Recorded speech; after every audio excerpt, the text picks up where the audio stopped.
19,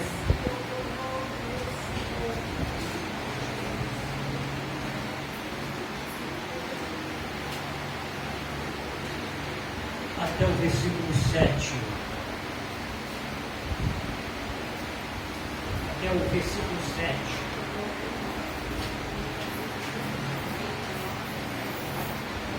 Assim diz a palavra do Senhor.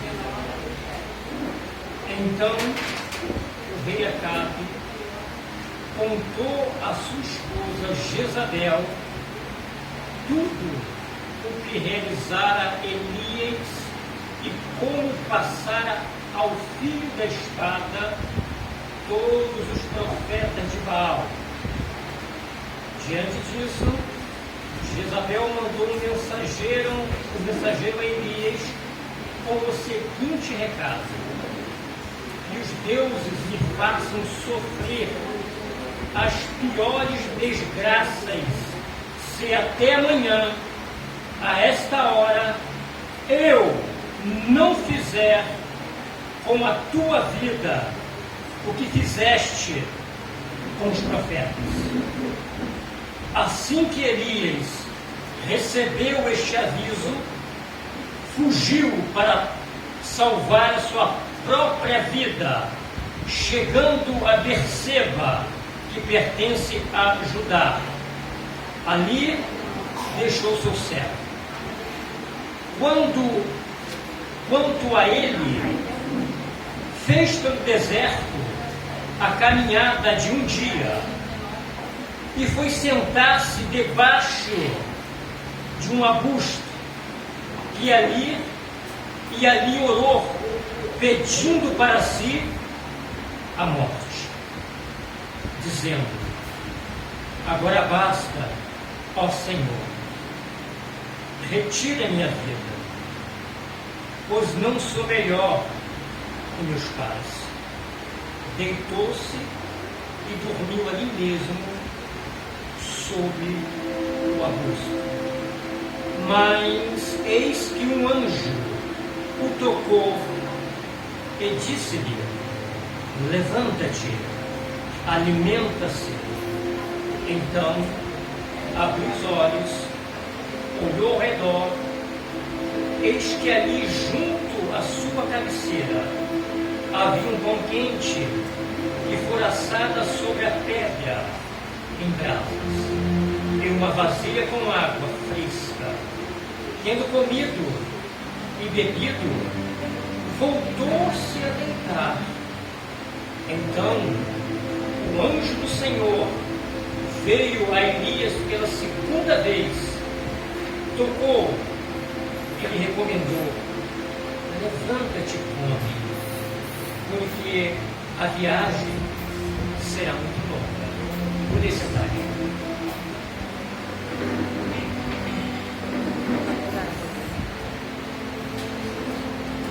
Eu peço que vocês abaixem suas frontes, vou fazer uma breve oração. Espírito Santo, esse momento é só teu, é só teu.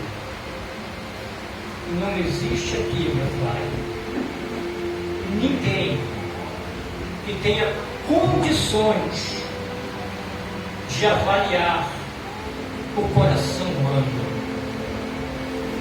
e nem conhecer a mente, sentimento de ninguém, porque o coração é uma terra que somente o Senhor pisa. Portanto, o Espírito Santo, como uma flecha que acerta o alvo, seja assim a tua palavra ao coração da tua igreja, porque tu sabes o que ela precisa. Portanto, o Espírito Santo, fique conosco, passeia no meio da sua igreja, visita cada coração e alimenta-nos, ó Deus, nesta noite, em nome de Jesus. Amém.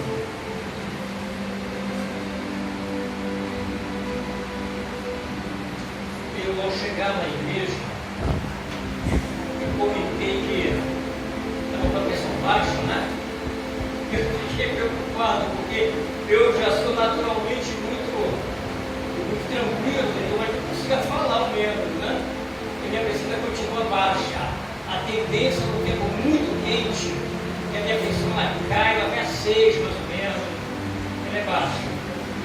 Mas pela misericórdia do Senhor, eu agradeço a Deus, porque nesta noite Ele tem nos proporcionado essa palavra que eu, particularmente, eu já ouvi várias mensagens sobre ela, várias vezes, mas a palavra de Deus ela é viva e ela é nos concedida de acordo com o momento da igreja. Eu acredito, se eu fui direcionado a esta palavra, é porque nós precisamos ouvir a respeito dela. E no decorrer do culto, eu observei de que existiam alguns indícios que viessem a confirmar o direcionamento dessa palavra ao meu coração.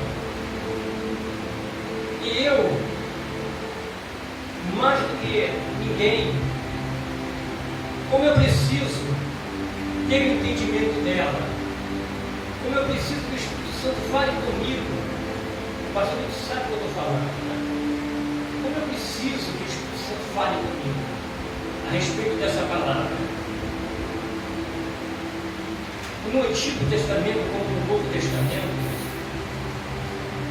todos os homens, assim como diz Tiago, eram homens naturais como nós, comuns, passivos a todo tipo de emoção, como você, como eu. E a palavra de Deus diz que todos aqueles que tentaram resolver algum tipo de situação confiando nos seus braços não obtiveram sucesso. Mas quando eles lançaram sobre o Senhor as suas ansiedades, os seus porquês, as suas razões, a sua tristeza, o seu medo, Deus foi benevolente para essas pessoas e os tratou como filhos e compreendeu o que eles estavam passando. E esta passagem do capítulo 19 de um homem conhecido principalmente pelos seus grandes feitos. Quem conhece o profeta que fez o fogo descer do céu? Quem conhece Elias, que desafiou e derrotou em nome do Senhor 850 profetas, 400 de Aserá e 450 de Baal? Quem não conhece um homem que orou e fez cessar a chuva por 3 anos? Quem não conhece? Quem poderia imaginar que este homem passaria por uma situação dessa como nós lemos? Quem imaginaria isso? O profeta Elias, ele foi um homem muito valente. Ele foi um homem muito oportuno em todas as situações, homem de fé, homem de coragem. Deus o tirou do anonimato. Se tu vê a genealogia de Elias, você não sabe, você analisa a genealogia, você não vai ver de maneira. De repente apareceu de Gileade, ninguém sabe quem era aquele camarada, e anonimamente, dentre várias pessoas sua importância e valor em Israel, Deus chama um anônimo. Um anônimo. É assim que Deus faz. de repente usa esse anônimo de uma forma poderosa. Primeiro, fez com que esse anônimo se levantasse contra uma tirania, um reinado absurdo de um rei que se vendeu à idolatria, aos caprichos de sua mulher, fazendo o povo adentrar por uma idolatria tremenda, o afastamento total da Torá, da lei de Deus, das ordenanças de Deus. Elias foi lá e desafiou. E quando Elias desafiou, Deus disse: olha, agora vai no reino de Querite, né? Fique lá, não se preocupe não.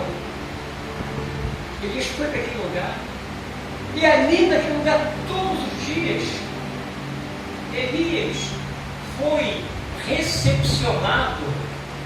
Todos os dias ele recebia uma visita ilustre de garçons. Corpos iam servir a alimentação de Elias todos os dias de determinado horário. Não faltou nada para Elias. Deus então pediu que Elias, em determinado tempo, fosse para Sarepta, que não é Israel, era um país idólatra, onde o seu Deus, o Deus que eles cultuavam era Baal, o mesmo Deus que Israel estava se prostrando, onde sacerdotes de Sarepta foram importados de lá para arruinar a espiritualidade de Israel, a mão de Jezabel e com a conformidade de Acabe. Ele foi para lá, é coisa fora de lógica, mas o que Elias poderia fazer lá? Porque Deus quis mostrar, não somente Elias, mas para Israel, que a terra que um dos seus profetas pisa, nenhum Deus, um D minúsculo, nenhum demônio pode predominar. Ele de imediato entra na casa de uma mulher e ali encontra uma mulher com um pouco de farinha, um tanto de azeite. Elias então se apresenta a ela e pede para que pudesse fazer um bolo para ele, para que se alimentasse e desse um pouco de água. A mulher: olha, eu não tenho nada a não ser para o meu filho e para mim, vamos fazer hoje, vamos morrer amanhã, porque não temos perspectiva de nada. Faça primeiro para mim. Então ali Deus fez um grande milagre da prosperidade. O filho da mulher morre. Deus usa Elias para ressuscitar aquele menino. Coisa tremenda. E agora Elias está diante de uma ameaça de uma mulher. Elias está sob tremenda pressão. Uns dizem depressão, porque depressão significa estar sob tremenda pressão.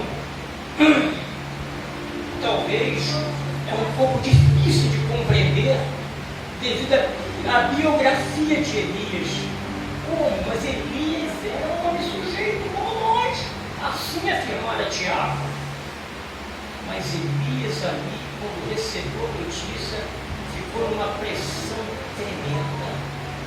E diz a palavra de que Elias fugiu para poupar a sua vida. A palavra aqui diz que ele deixou ali o seu moço, o seu auxiliar, sem qualquer irmão. E quando a pessoa entra numa pressão dessa, ela quer ficar sozinha. Ela quer ficar isolada de tudo e de todos. Isso acontece muito hoje, não? Isso acontece muito hoje. A nossa sorte é que o Espírito Santo nos acompanha. E às vezes não dá vontade, né? Tanta pressão, pressão de todos os lados. Nós queremos desistir. Uns pedem a morte, uns entrega ministério, que não quer pregar mais, que não quer profetizar mais, fica num estado lamentável. E diz a palavra aqui que Elias, ele fez pelo deserto a caminhada de quantos dias? De um dia. Sabe quantos quilômetros significa isso? Entre 25 a 32 quilômetros. Elias andou 30 quilômetros pelo deserto para fugir de tudo e de todos. Porque Elias naquele momento não estava compreendendo nada. Porque ele fez aqueles milagres todos. Parece que o povo de Israel deu uma mínima. E até parece que Deus também tinha esquecido dele. Porque só o fato daquela ameaça vinha ele, parece que Deus não estava com ele. E a pessoa sob pressão não tem o poder crítico de raciocínio. A pressão foi muito forte. E ele então andou 30 quilômetros. Parou e viu uma pequena árvore com uma sombra agradável. Ali diz que ele dormiu. Porque a depressão, a grande pressão, requer isolamento, sabe? E a pessoa passa a dormir, passa a não ter apetite, a não se importar com absolutamente nada. Mas aí que vem uma grande surpresa. Deus então envia um anjo para recepcionar Elias. E Elias então, ele foi despertado. E quando ele olhou, tinha um pão quente que fora assada sobre a pedra em brasa, e uma vasilha com água fresca. Tendo comido e bebido, voltou a deitar. Elias não conseguiu valorizar, ver de que Deus estava com ele através daquele sinal, que ele voltou a deitar. A pressão era muito grande sobre ele. E então o anjo de novo veio sobre Elias e teve que tocar, incomodar Elias de novo, e disse: levanta e come, porque longa ainda é a sua viagem. Elias então, talvez pela insistência, ele levantou e ele tomou o seu caminho. Não diz, mas o que podemos imaginar? Que diz aqui que ele caminhou mais quantos dias? Mais 40 dias. Faz a matemática aí, quantos quilômetros?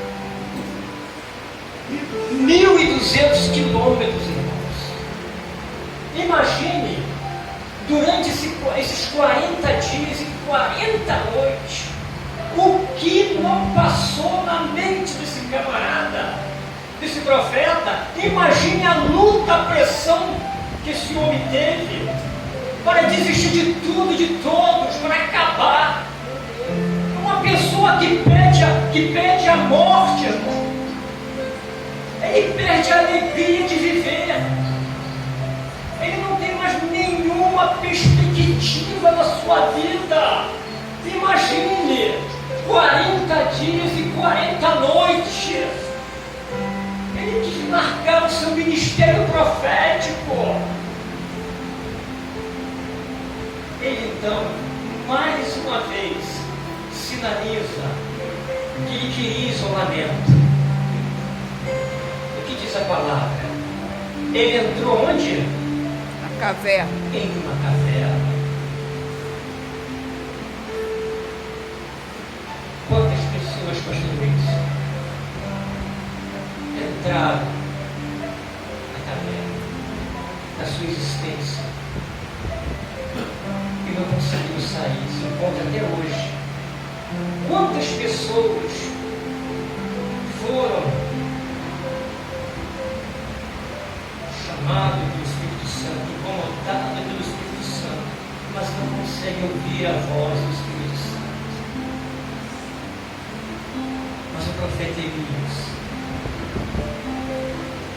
ele ouviu a voz do Senhor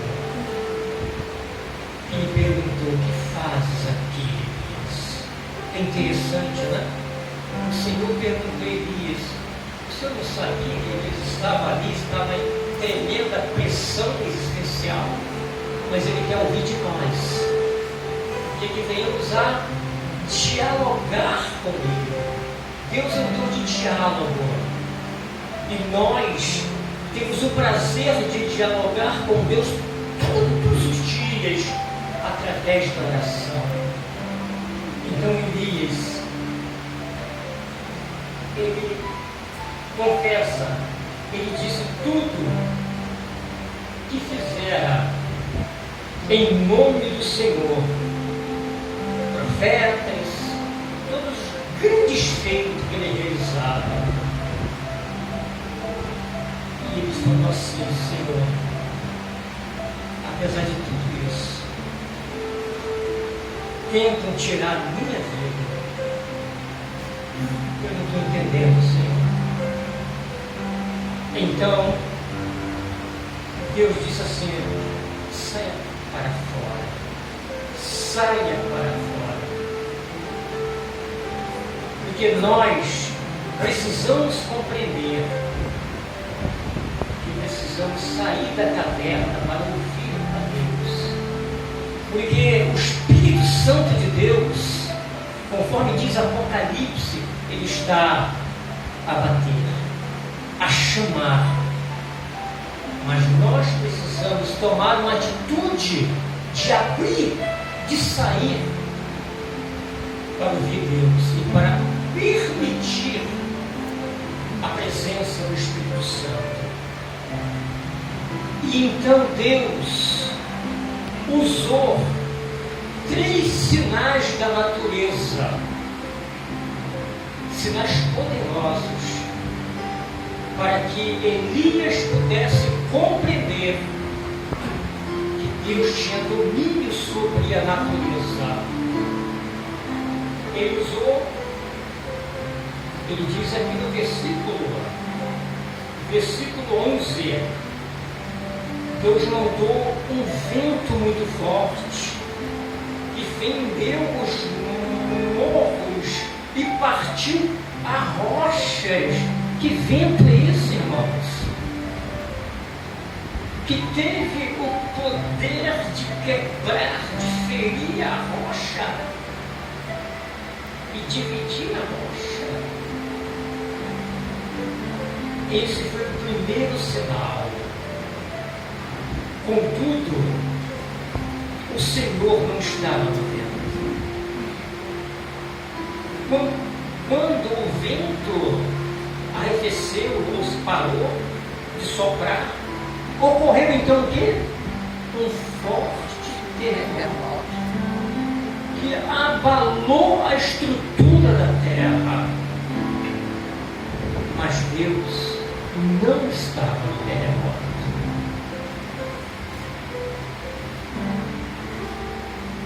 Em seguida ao terremoto, caiu um fogo. Mas o Senhor não estava no fogo.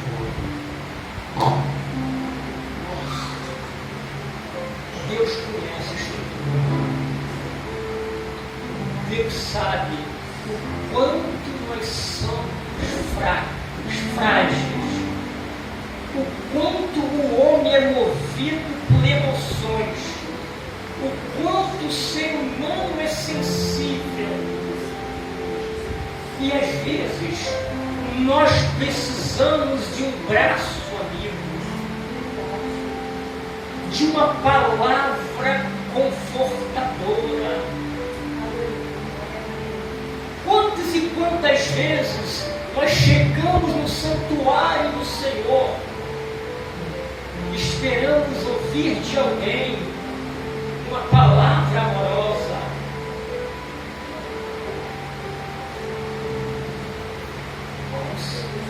Muitos poderiam achar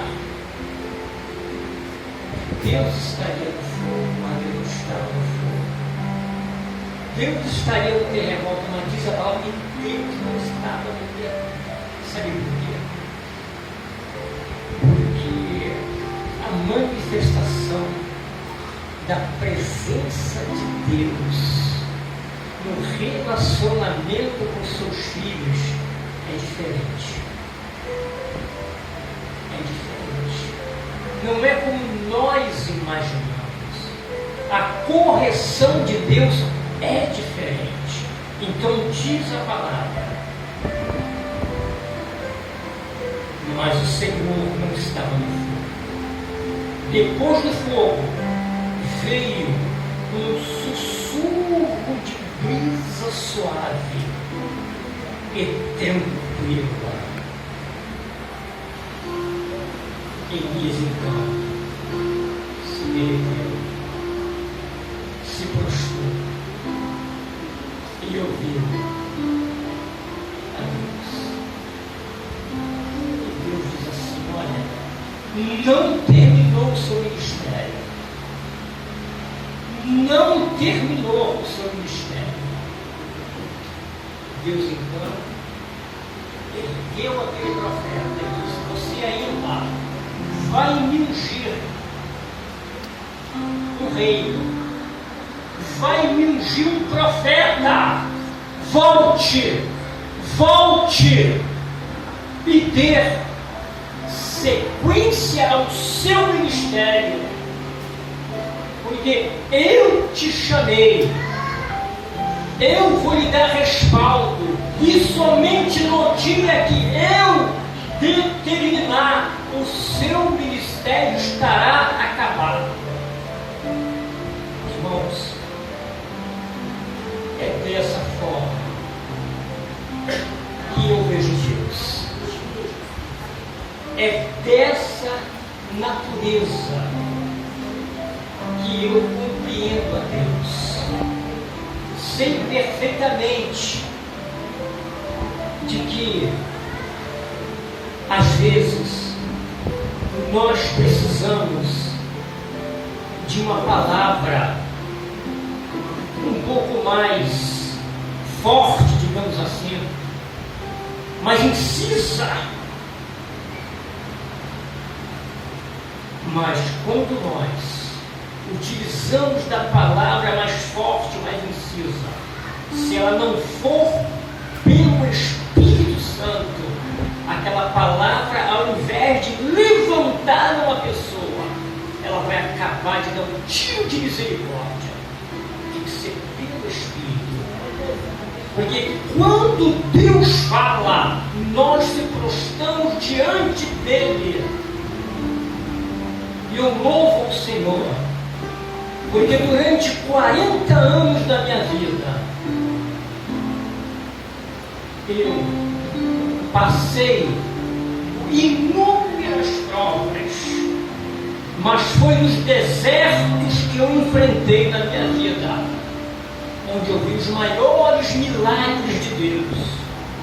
É no deserto da vida que o Senhor nos concede uma grande oportunidade de ver o quanto Ele é maravilhoso, o quanto os anjos do Senhor têm uma missão de nos servir nesta terra, ainda que nós não venhamos visualizá-los, mas o anjo do Senhor acampa ao nosso redor.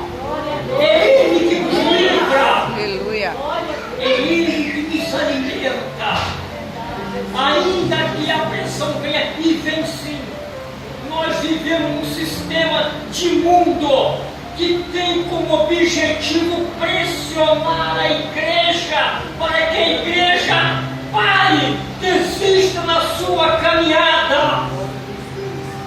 Paulo passou por isso, Moisés passou por isso e pediu também a morte, Jonas passou por isso, o próprio Jesus passou por esses momentos, mas venceu pelo poder, pela graça, pela misericórdia e pelo grande amor de Deus, que é inconfundível,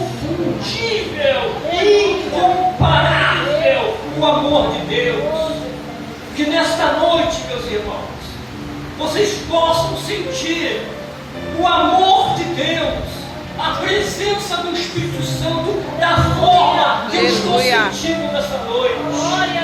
Como Deus é maravilhoso. Aleluia! Como Deus não leva em conta o tempo da nossa ignorância, da nossa fragilidade, da nossa incompetência de compreender o mover de Deus. Saiba de uma coisa, que Deus, Ele tem o controle das nossas vidas. Ele não permitirá que venhamos enfrentar tribulações que sejam acima daquilo que possamos suportar. Hoje, nesta noite, é a noite da renovação da graça de Deus sobre a sua vida. Que Deus te abençoe. Amém. Glória a Deus.